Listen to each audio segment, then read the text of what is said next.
our exciting guest by the name of Mr. Johann Francis. Can you give us 3 words to describe you for those who don't know you, Mr. Francis? Loyal, genuine, passionate. Awesome. So why loyal, why genuine, and why passionate? I think you know what, you gotta love what you do. That's what makes you wake up every morning and you know with tremendous kind of excitement and take on the day. Loyalty is important to me because you know relationships are you know detrimental, are the makeup of who I am, and I feel a great character to have is loyalty, and genuine. Be the person you are, like you said, be your truth, and I want to represent myself and my truth every day in whatever I do, personally and professionally. The what's your why topic. My question is, when was your earliest memory that you having to question your why? Like, it could be a pivotal moment in your life that you remember. Like, talk to us about that. Yeah, I think you know, I think it's early. I think when I was young, I lost my father very early. I was 15 years old. So wow. At that point, you know, you're really kind of learning life. You're in adolescence, the beginning of adolescence, and I think at that point you look at what's important and what makes you kind of get up every morning and you kind of a fight or flight kind of moment, right? And you kind of really have to define like who you want to be and why you kind of do what you want to do. And I always felt, you know, the lessons I learned from my father, from my parents is to really kind of, you know, he always strived for greatness, right? So for me, that was a big part of my why is to, you know, learn the basics, practice good habits, and execute, you know, be great. So that's kind of my earliest memory. In a time like now, what is true innovative growth? What would you say? What does that look like? For me, it's always thinking ahead, looking at what's now and trying to see how you can take what's now and make it better. Make it better before, like be proactive as opposed to reactive.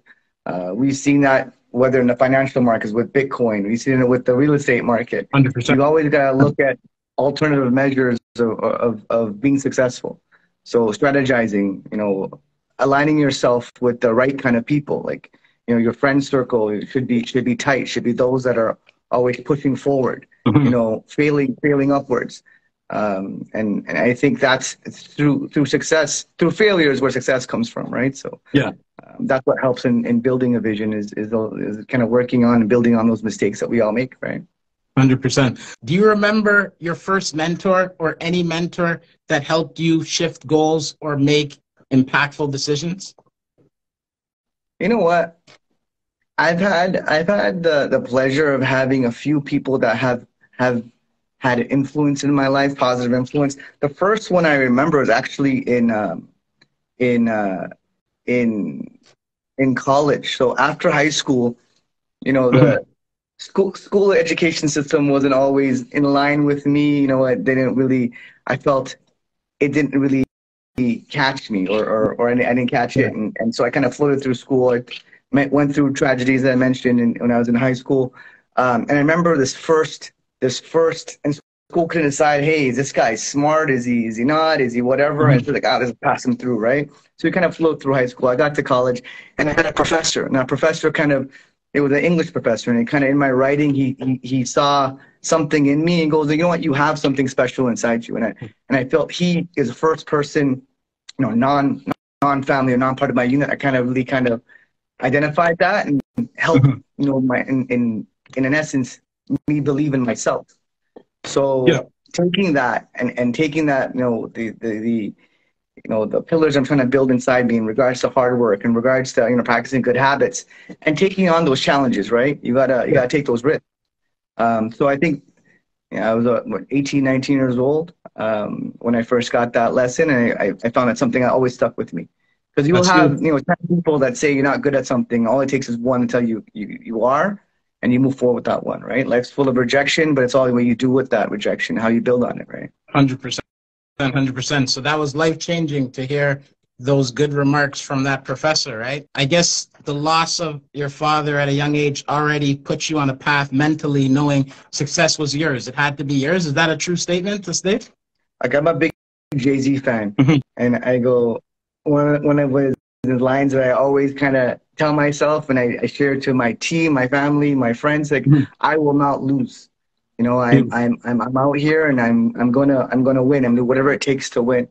So that's really key for me. So absolutely. You want to put yourself in a position to always win. And again, I always goes back to identifying good habits, practicing it, making sure you wake up, you show up every day, right? That part, half the success is going up, Mhm. right?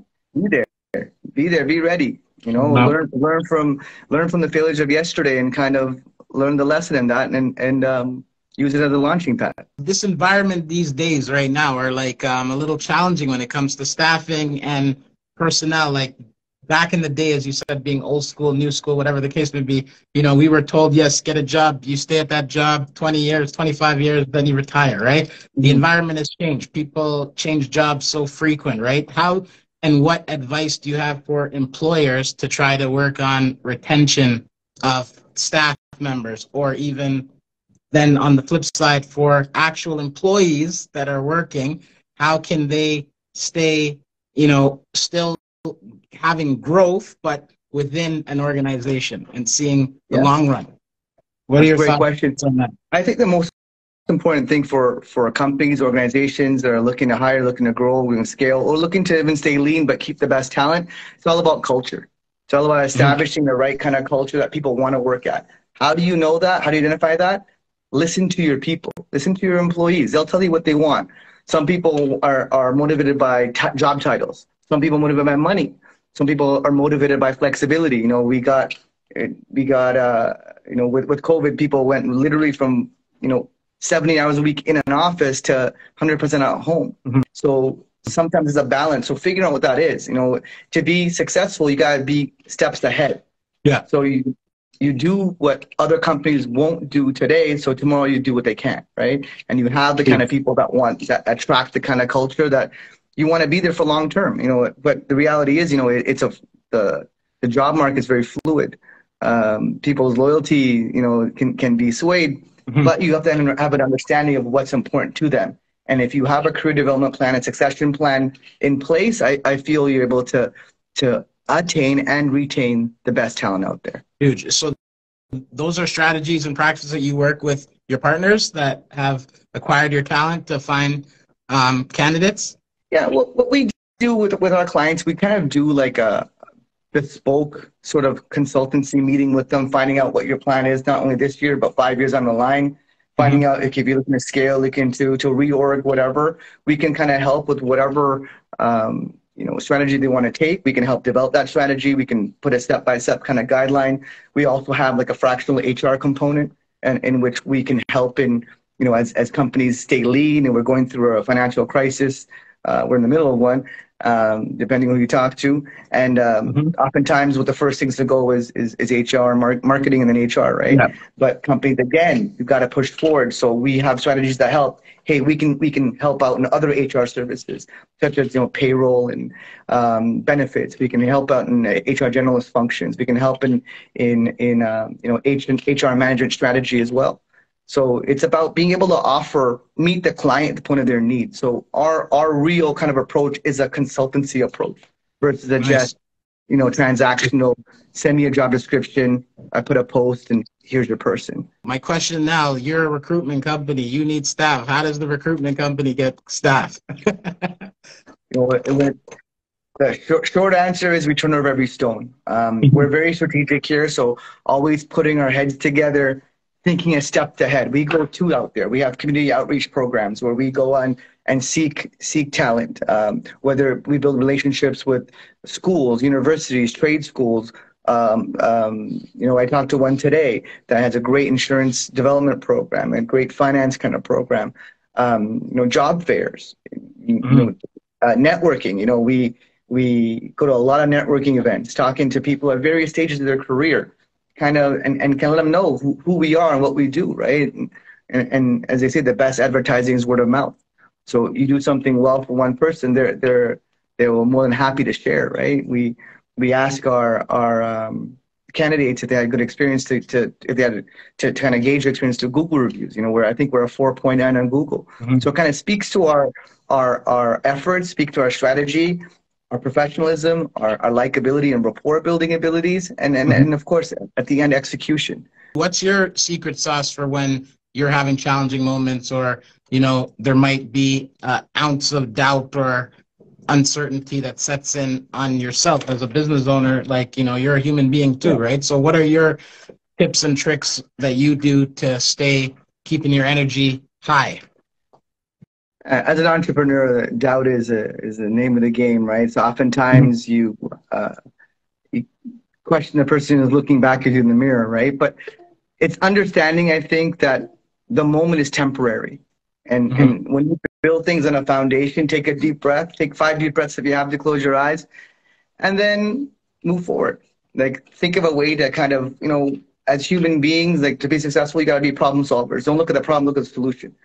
Think of a way of how can we make this better? And those experiences, those mistakes, those errors, those feelings that put you in that position, learn what you can do to not put you there again, right? So learn the lesson in that mistake, and then be able to wake up every day and move forward. Where is your most favorite place in your home?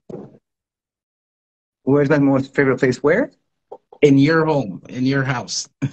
Oh, and that's gotta be my living room. That's where I have I'm not really a material person, but I got my 75-inch TV. That's where I watch, my Raptors do their thing. That's where I watch Kawhi and them win me that championship. Oh yeah. That's where I spend the most time with my little girls. Usually climbing on me and stepping through me, whatever it may be. But that's definitely my happy place. I love my living room. Yeah. Awesome.